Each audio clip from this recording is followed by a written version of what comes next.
अस्सलामु अलैकुम वरहमतुल्लाहि वबरकातुह। आपने सवाल किया है कि एक हदीस है कि रसूलुल्लाह सल्लल्लाहु अलैहि वसल्लम वितर के बाद 2 रकअत पढ़ते थे। इसकी क्या हकीकत है, इसका क्या मकसद था, क्या हम वो पढ़ सकते हैं? जी, रसूलुल्लाह सल्लल्लाहु अलैहि वसल्लम का ये अमल सही मुस्लिम में हदीस नंबर 738 में मौजूद है। हज़रत आयशा सदीक़ा रज़ी अल्लाह तआला अन्हा फरमाती हैं कि रसूलुल्लाह सल्लल्लाहु अलैहि वसल्लम वित्रों के बाद बैठकर 2 रकअत अदा किया करते थे।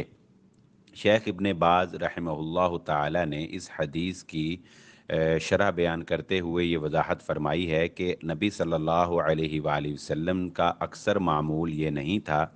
अक्सर मामूल अल्लाह के नबी सल्लल्लाहु अलैहि वसल्लम का यही था कि आपकी रात की आखिरी नमाज जो है वो वितर हुआ करती थी, और रसूलुल्लाह सल्लल्लाहु अलैहि वसल्लम ने यही तलकीन फरमाई कि अपने रात की आखिरी नमाज जो है वो वितर को बनाओ।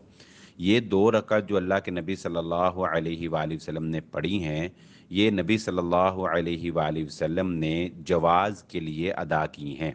इसमें 2 बातों का जवाब मिलता है। एक तो इस बात का कि नफली नमाज बैठकर पढ़ी जा सकती है, जैसा कि नबी सल्लल्लाहु अलैहि वसल्लम ने बैठकर पढ़ी, और दूसरी इस बात का जवाब मिलता है कि वितरों के बाद भी अगर इंसान नवाफिल पढ़ना चाहे तो वो नवाफिल अदा कर सकता है।